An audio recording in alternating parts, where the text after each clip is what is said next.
paradrama tales. My mom secretly used my inheritance to fund my sister's lavish wedding, but when I froze the account, what happened next left them speechless. How would you react if the people you trusted most treated your hard-earned gift like their personal ATM? When Dad passed away, I thought the trust he'd set up would finally bring me some peace.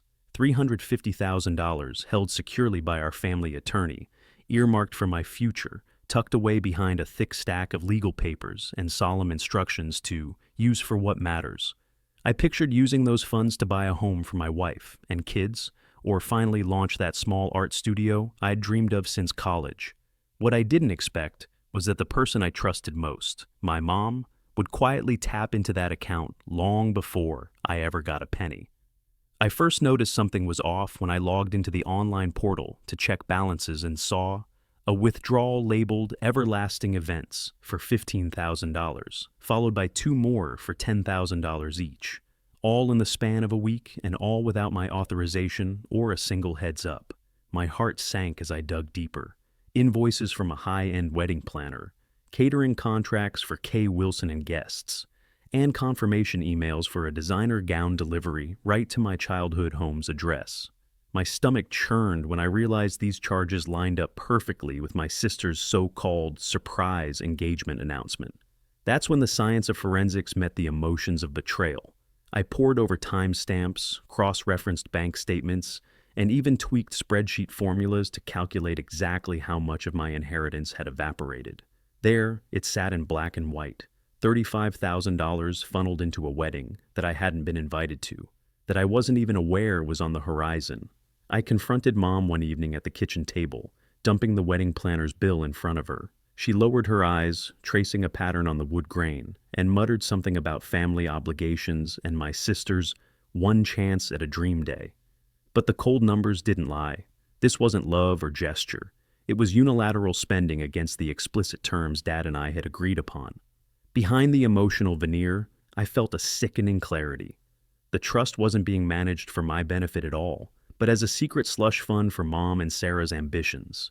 I remembered the moldy basement box where Dad had carefully labeled his bequest, Tommy's future, do not touch until 25. And I realized someone had shattered that promise. It was in that moment that I switched from hurt kid to quiet strategist. I froze the account, notified the attorney, and began collecting every shred of evidence. Signed contracts, transaction records, even text messages where Mom convinced me the portal was just for viewing and not real money. Lying awake that night, I felt the weight of every dollar they'd spent in my name, dollars that could have been my down payment, my children's college fund, my safety net. But as the red flags piled up and the rabbit holes deepened, one thing became crystal clear. This trust wasn't just about money, it was about respect, betrayal, and finally taking back control of my own life. I first sensed something was wrong when the trustees portal sent me an alert. A $15,000 debit marked Everlasting Events, the same high-end wedding planner I'd never hired. My heart hammered as I clicked through transaction after transaction. $10,000 here to Luxe Linens and Decor, $8,000 there to Catercraft Houston, and a final $12,000 labeled Bridal Gowns by Serafina. None of it made sense until I remembered Mom's hushed excitement on the phone about Sarah's supposed surprise wedding. Red flag 1. Next, I pored over the emails Dad's attorney had forwarded. Automated confirmations to an address I hadn't lived at in years. My parents' old Harris County home. Red flag 2. Determined to follow the trail, I downloaded CSV statements and opened them in Excel, color-coding every vendor I didn't recognize. When I sorted by payee frequency, the same handful of names jumped out, a telltale pattern. They all appeared within a 10-day window. Red flag 3. That night, I turned detective, Googling each business and uncovering a web of rabbit holes. Everlasting Events was registered just weeks ago. Its sole officer a limited liability shell, whose phone number redirected to a virtual receptionist. Luxe Linen's storefront led to a vacant lot on Google Maps. Catercraft Houston's website used stock photos. Bridal Gowns by Serafina boasted rave reviews on Yelp, except every reviewer had only one 5-star post, all glowing about Sarah Wilson's perfect day. My hands shook as I realized I was witnessing a meticulously constructed scam. If Mom and Sarah weren't just spending my inheritance, they'd conspired with ghost vendors to launder the money through fake services. I traced the email's HTML headers and discovered they'd been sent from the same IP address that accessed the trustee portal, directly linking Mom's email account to the fraudulent charges.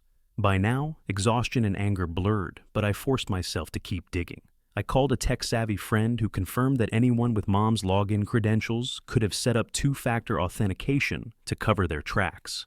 I checked the portal's access logs. Sure enough, late-night logins whenever I was asleep, always from the same device fingerprint. Each discovery drove me deeper down the rabbit hole, and with every step, the betrayal grew sharper. My own mother had weaponized the inheritance my father had entrusted to me, and my sister had played the unwitting accomplice, until I realized she'd known exactly what she was doing. Heart pounding, I assembled my case. Screenshots of every transaction, copies of every vendor contract, IP logs, and vendor research. No stones left unturned. By dawn, I had enough evidence to present to the trustee and, if necessary, to law enforcement. As the first sunbeam spilled through my window, I felt a cold clarity. I wouldn't be fooled again. The red flags had warned me, the rabbit holes had revealed the truth, and now I was ready to shut down their scam and take back what was mine. When I laid out the evidence on the table, it looked almost too neat, like someone had spent months constructing a perfect illusion. First came the invoices. Dozens of crisp PDF bills from 5 different vendors with Houston addresses I recognized from Google Maps as empty lots or shuttered storefronts. Each one was made to look legitimate. Letterhead, manager signatures, even sequential invoice numbers that suggested a thriving business. Then there were the wire transfers. 15 deposits totaling $90,000, each timed just after my inheritance check cleared into the trust account. I watched in disbelief as the bank statements lit up, with names like Everlasting Events, Lux Linens and Decor, Catercraft Houston, Serafina Bridal Couture, and Dream Day Photography, none of which existed except on the scam websites my mom had set up months ago. Every vendor phone number routed to a generic voicemail. Every email bounced back or led to a throwaway Gmail address. Worst of all, each transaction included a handwritten memo line in Mom's looping script. Sarah's special day, or Wilson family celebration, as though she wanted to burn her betrayal into the record. As I cross-referenced the payment dates with my mom's login history, the pattern emerged. Every charge posted in the dead of night, between midnight and 3 a.m., when I was asleep and she knew I wouldn't notice the alerts. Even the trustee's security logs told a story. Each unauthorized login came from the same device fingerprint that accessed her personal email account. And the crowning piece of proof, the registration details for Everlasting Events, which Mom had cleverly masked by using a privacy service to hide her name on the state's business portal. A simple Hoyes lookup, though, cracked the veneer. The domain had been privately registered with her home address, and the listed contact phone was the same landline where I'd answered Mom's calls when I was a teenager. The moment I saw that detail, something inside me snapped. This wasn't just financial exploitation. It was a betrayal of the deepest kind, the slow siphoning of everything Dad had left me, all to finance my sister's wedding day like an extended fantasy. I printed out every scrap of documentation, screenshots of the portal access logs, PDF copies of the forged invoices, Woy's records, Google Maps, screenshots of ghost storefronts, and bank statements colored red around the suspect transactions. I organized it into a binder and added a single note to the cover, the perfect scam exposed. Flipping through the pages felt like flipping through the pages of a crime novel in which I was the only detective who cared enough to turn every stone. By midday, I had enough to present to the trustee and to law enforcement if I chose to do so. But first, I needed to confront them directly. I wanted Mom to see her handiwork unmasked, to watch the color drain from her face as the facade crumbled. I wanted Sarah to understand how complicit she'd been in laughing about our house to the fake groom, her boyfriend, while they pocketed tens of thousands that were never theirs to spend. And I wanted Dad, if he ever found out, to know that his final gift to me was not a naive blessing, but a weapon. One I would use to protect what was rightfully mine. So I closed the binder, locked it shut, and drove toward the family home, my hand steady on the wheel for the first time in weeks. The perfect scam had been exposed, and nothing would ever be the same. The moment I walked out of the bank, clutching the confirmation that every joint account, every card Mom and Sarah used to drain my inheritance had been frozen, I felt a cold thrill of justice and a spike of dread for what would come next. Within minutes, my phone erupted, frantic texts from Mom begging me to, "Please, just unfreeze it," messages from Dad accusing me of turning my back on family, and venomous snipes from Kelly mocking me as the control-freak brother. When I didn't reply, the fallout rippled outward, my inbox filled with panicked emails from mortgage companies and utility providers. Mom hadn't told them why the payment stopped, only that the payer was unreachable. I spent the next 2 hours on calls with customer service agents explaining that I was the rightful account holder and rescinding authorization for any further charges. Meanwhile, whispers spread through the neighborhood. "Something's wrong with the Wilsons," neighbors speculated over hedges. Heard Tommy froze them out. At home, I paced my living room, rage and regret clashing, as I rehearsed what I would say when they finally confronted me. By dusk, the house was a war zone. Dad arrived in a fury, stalking into the foyer and demanding to know why I had betrayed him, his voice cracking with an odd blend of hurt and entitlement. Mom collapsed on the couch, clutching tissues, tears streaming down her cheeks as she wailed, "How could you do this to your own mother?" Kelly stood off to the side, arms crossed, her eyes glittering with triumph. "Looks like the savior finally cut off the oxygen," she sneered. They pleaded and threatened in turn. Mom begged for one more chance. Dad menaced to put me back in my place. Kelly mocked that I'd ruined her life, her wedding, her everything. I listened without flinching, my binder of evidence tucked under one arm like a shield. No one asked the question that mattered most. Where had their conscience gone when they siphoned off my future for a day's worth of party favors? At one point, Dad lunged for my phone, scrolled through the invoices on display, and froze, his face blanching as he realized the depth of Mom's duplicity. Kelly tried to laugh it off, until I slid the notebook across the coffee table, open to the Woys records that tied every fake vendor to Mom's home address. "Read it," I said softly. "Every last lie." Silence fell heavy as they absorbed the truth. Then Mom's shoulders shook with sobs, Dad's jaw clenched in tortured conflict, and Kelly's smirk slipped into a look of stunned betrayal. The fallout didn't end there. Within 24 hours, our extended family was split in two. Some rallied to Mom's defense, accusing me of cruelty. Others reached out privately to apologize, horrified at what I'd uncovered. A cousin offered to help me sue for fraud. A childhood friend sent me legal referrals. Even the neighborhood association chair dropped off a casserole and a note, "So proud of you for standing up." But as the dust settled, I realized that freezing the account had done more than halt the money. It had exposed the fractures in our family's facade. The house I once thought was a sanctuary now felt like the epicenter of a human earthquake, every tremor of accusation and regret reshaping the landscape of my life. And though I stood alone amid the rubble, clutching the deed that bore my name, I understood that the true fallout wasn't financial. It was the reckoning of loyalty, trust, and the price of finally saying, enough. By the time the fines for those frozen accounts started rolling in, I'd already begun to turn the tables.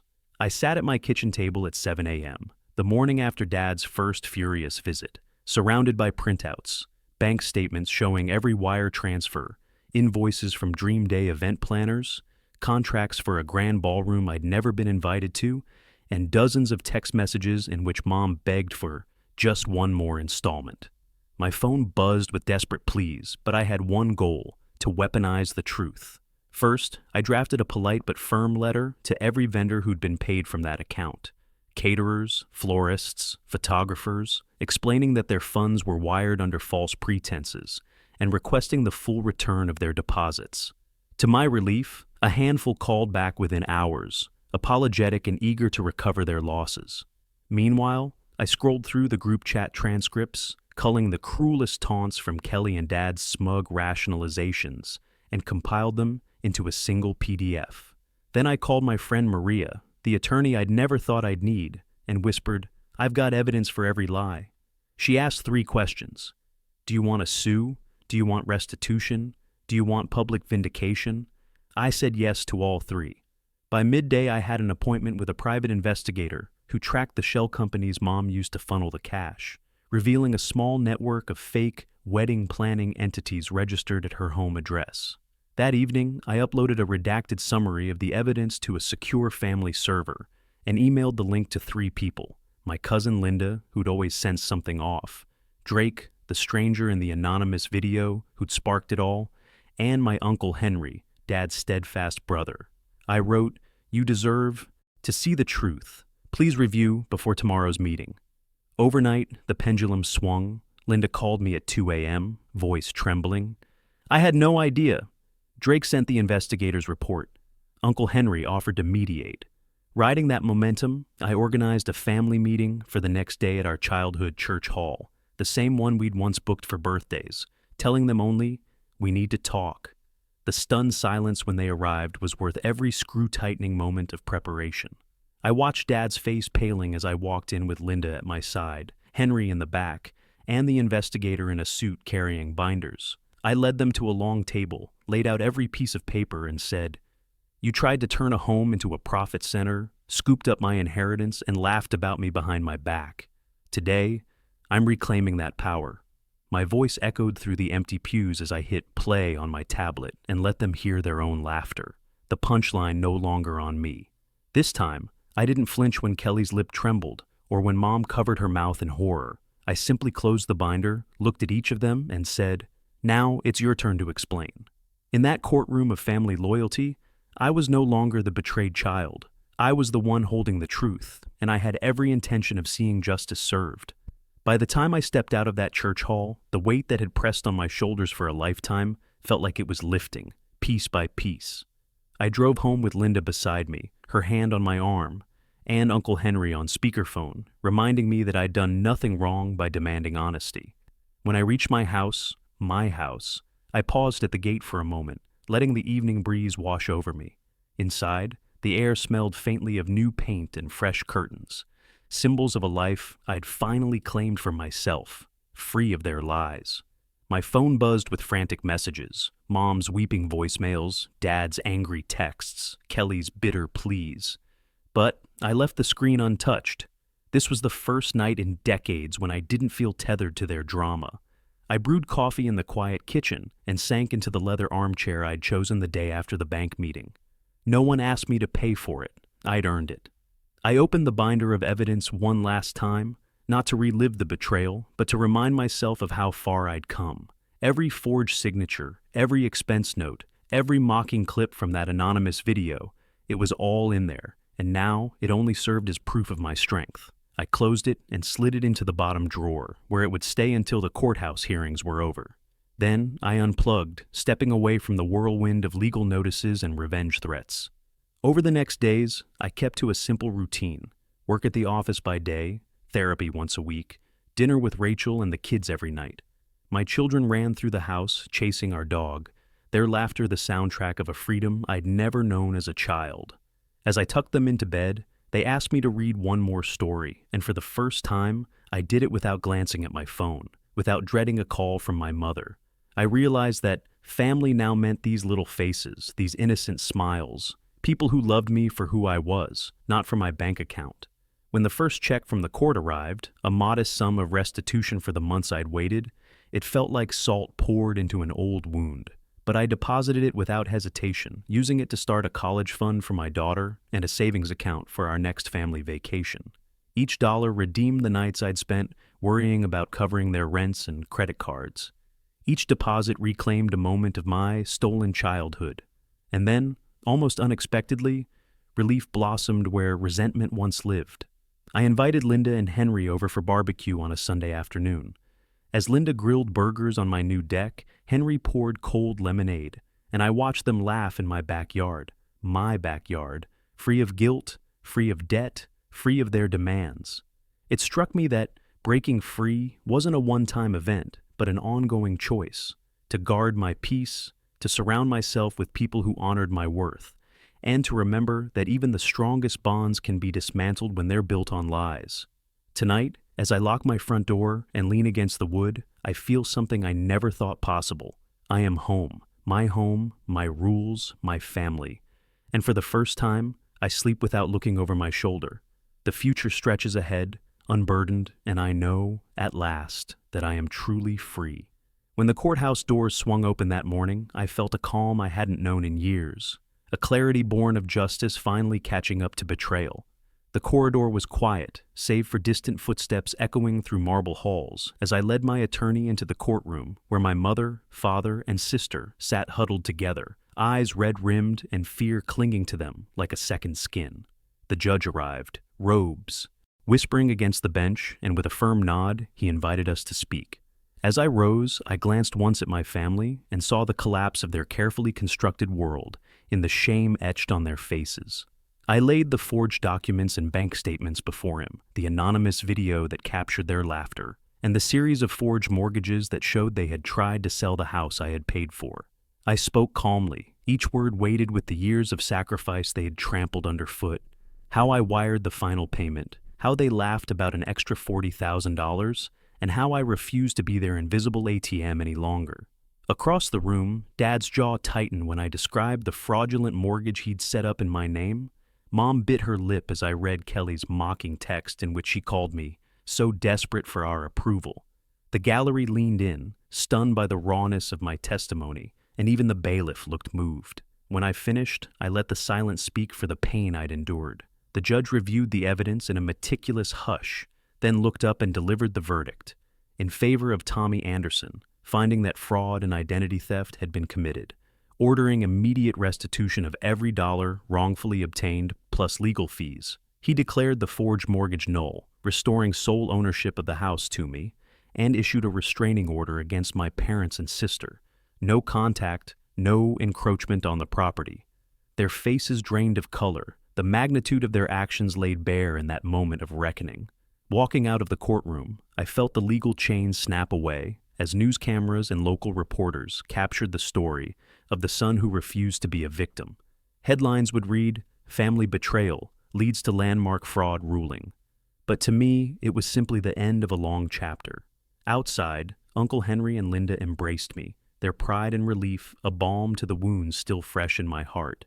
I'd expected confrontation, maybe even some final defiance from my mother or sister, but they were invisible in the aftermath, swallowed by the weight of their own guilt.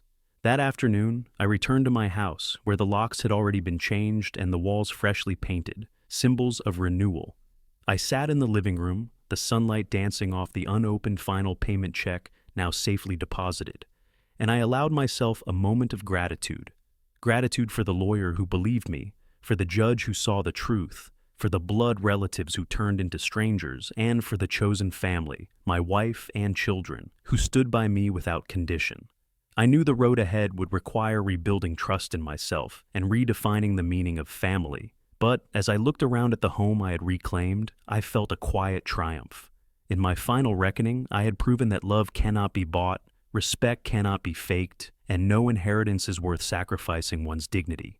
And for the first time in a lifetime, I was free to live on my own terms. They say blood is thicker than water, but I learned the hard way that a shared last name doesn't guarantee loyalty or respect when money is on the line. In the aftermath of that courtroom storm, I spent hours sitting on my porch swing, cradling a coffee mug and replaying every twist in the script my family had written for me. The first lesson I carried forward was that love should never cost you your dignity. Real affection doesn't demand you wire $212,000 to clear a mortgage you thought you were saving for the ones who raised you, nor should it require you to freeze accounts, rally lawyers, or haul forged deeds into a bank manager's office. True love respects boundaries. It doesn't see your bank balance as an endless buffet. Next came learning that money is neutral. It's our choices that define its power. I'd once believed that paying off that house would buy me gratitude, or at least a pat on the back.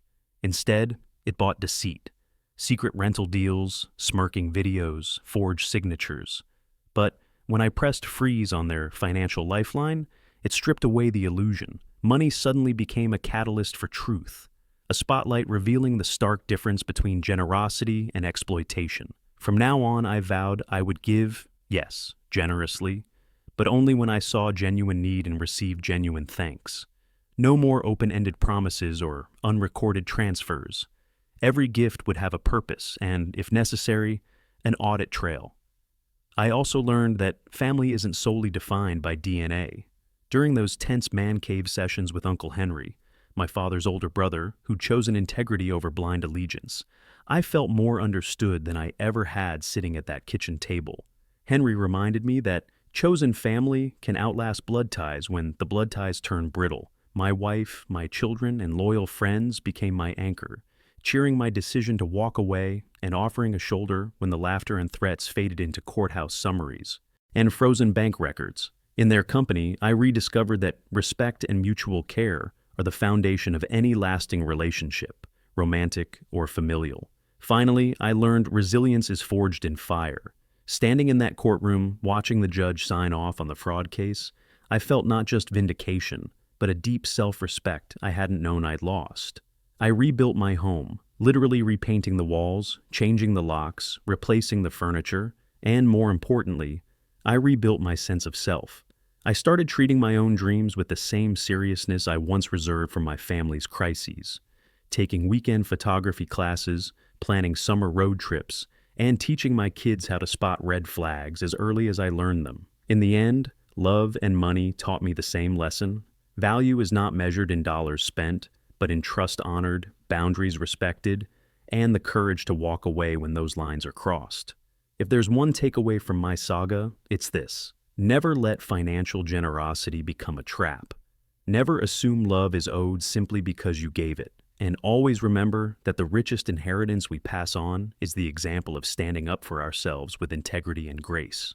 Standing in the soft glow of my newly restored living room, I finally felt the weight of years lift from my shoulders, the echoes of betrayal replaced by the gentle hum of possibility. As I watched the sun dip below the horizon, I realized that every sleepless night spent poring over forged documents, every heart-stopping moment in that courthouse, and every tear shed in private had led me here, not just to reclaim a house, but to rebuild a life anchored in self-respect and truth. The laughter that once chased me down the street now felt like a distant memory, and in its place grew a fierce pride in knowing I would never again sacrifice my dignity for the hollow promise of family loyalty. I pictured my children playing in the yard, free to dream without the fear that their generosity might one day be twisted against them.